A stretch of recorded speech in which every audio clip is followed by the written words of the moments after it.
రాహుల్ గాంధీ గారిని ఉద్దేశించి బీజేపీ పార్టీకి చెందిన ఎమ్మెల్యేలు మంత్రులు సైతం చేసిన దుర్మార్గపు వ్యాఖ్యలను ఖండిస్తుంది కాంగ్రెస్ పార్టీ. రాహుల్ గాంధీ గారు ఈ రోజు లీడర్ ఆఫ్ అపోజిషన్. అలాంటి కాంగ్రెస్ పార్టీ నాయకుని పట్టుకొని బీజేపీ పార్టీ వాళ్ళు చేస్తున్న వ్యాఖ్యలైతేనేమి, టెర్రరిస్ట్ అని గాని, రాహుల్ గాంధీ గారిని చంపేయాలి అని గాని ఇలాంటి వ్యాఖ్యలు చేస్తున్నా కూడా బీజేపీ పార్టీకి చెందిన నాయకులు మోడీ గారైనా అమిత్ షా గారైనా పెదవి విప్పడం లేదు. అంటే ఏమనుకోవాలి? వారి ప్రోత్సాహంతోనే ఇదంతా జరుగుతుంది అని మేము అనుకుంటున్నాం. బీజేపీ పార్టీ నాయకులు సమాధానం చెప్పాలి. అంతేకాదు ఇలాంటి ద్వేషపూరిత మాటలు మాట్లాడుతున్న వారిపై కఠిన చర్యలు తప్పనిసరి. కాబట్టి కోర్టు కూడా ఇది సుమోటో కింద తీసుకొని వారి మీద కఠిన చర్యలు తీసుకోవాలని కాంగ్రెస్ పార్టీ డిమాండ్ చేస్తుంది. అసలు ఏది తీవ్రవాదం అని అడుగుతున్నాం, ఎవరు తీవ్రవాదులు అని అడుగుతున్నాం. మన దేశంలో 90% జనాభా బీసీలు, ఎస్సీలు, ఎస్టీలు అట్టడుగున ఉన్న ఈ వర్గాలైతే అభివృద్ధిలో వారికి వాటా లేదు అనడం తీవ్రవాదమా? అందరికీ సమాన హక్కులు, సమాన అవకాశాలు కలగాలి అన్ని వర్గాల వారికి అని అడగడం తీవ్రవాదమా? కాస్ట్ సెన్సస్ జరగాలి అని అడగడం తీవ్రవాదమా? కేవలం 10% మంది చేతుల్లో దేశానికి సంబంధించిన టాప్ 200 కంపెనీలు, వ్యాపారాలు ఉన్నాయని దేశ ప్రజలలో అవగాహన పెంచడం తీవ్రవాదమా?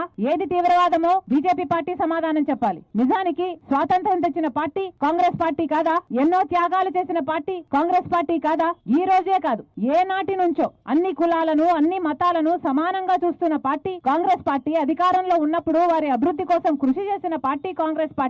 ఇప్పటికీ కూడా ప్రతిపక్షంలో ఉండి కూడా వారి హక్కుల కోసమే కొట్లాడుతున్న పార్టీ కాంగ్రెస్ పార్టీ. అలాంటి కాంగ్రెస్ పార్టీ గురించి ఇంత నీచంగా మాట్లాడడం ఎంత మటుకు సమంజసమని అడుగుతున్నాం. మీరా బీజేపీ పార్టీ మాట్లాడేది కాంగ్రెస్ పార్టీ గురించి? అసలు రాహుల్ గాంధీ గారిని తీవ్రవాది అంటున్నారే, అదే తీవ్రవాదులకి బలైపోయిన కుటుంబం కాదా? రాహుల్ గాంధీ గారి నాయనమ్మ ఇందిరాగాంధీ గారు అయితేనేమి, సొంత తండ్రి రాజీవ్ గాంధీ గారు అయితేనేమి ఇలా తీవ్రవాదులకి బలైపోయిన వారు. అన్ని త్యాగాలు చేసిన ఆ కుటుంబానికి చెందిన రాహుల్ గాంధీ గారిని ఈ రోజు తీవ్రవాది అంటున్నారు. ఈ రోజు ప్రేమను పెంచడానికి 1000 కిలోమీటర్లు పాదయాత్ర చేసిన వ్యక్తి రాహుల్ గాంధీ గారు. అలాంటి రాహుల్ గాంధీ గారిని అసలు ఆ పేరు ఉచ్చరించే నైతిక హక్కు కూడా లేదు బీజేపీ పార్టీ వాళ్ళకి. అసలు బీజేపీ పార్టీ అంటేనే మతం పేరుతో చిచ్చు పెట్టే పార్టీ. మతం పేరుతో చిచ్చు పెట్టాలి, ఆ మంటలో వీళ్ళు చలి కాచుకోవాలి. అదే బీజేపీ పార్టీకి తెలిసిన రాజకీయం. ఒక మతాన్ని అవమానించాలి, ఇంకో మతాన్ని రెచ్చగొట్టాలి. అదే బీజేపీ పార్టీ చేసిన రాజకీయం. ఒక గోత్రాకు కారణం బీజేపీ పార్టీ, మణిపూర్ లో ఘటనలకు కారణం బీజేపీ పార్టీ. ముస్లింలైనా, మాస్కులైనా, క్రిస్టియన్స్నైనా, చర్చిలనైనా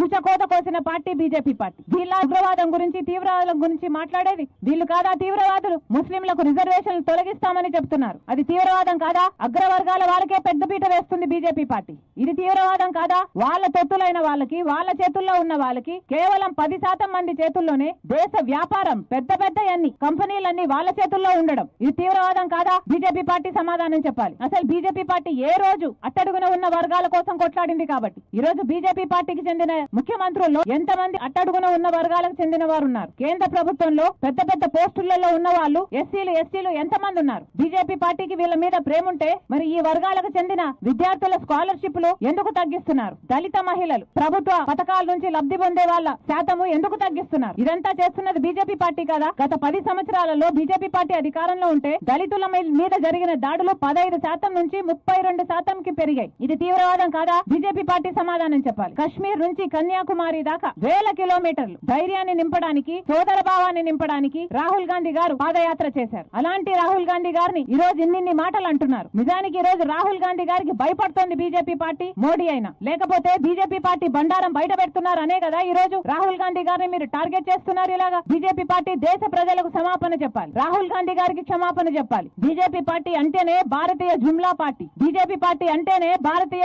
జూటా పార్టీ. అలాంటిది మీరా మాట్లాడేది? మళ్ళీ చెప్తున్నాం, కాంగ్రెస్ పార్టీ డిమాండ్ చేస్తుంది రాహుల్ గాంధీ గారికి బేషరతుగా క్షమాపణలు చెప్పాలి. ఇలాంటి వ్యాఖ్యలు మళ్ళీ చేయకూడదు. వీళ్ళ మీద కఠినమైన చర్యలు తీసుకోవాలని కాంగ్రెస్ పార్టీ డిమాండ్ చేస్తుంది.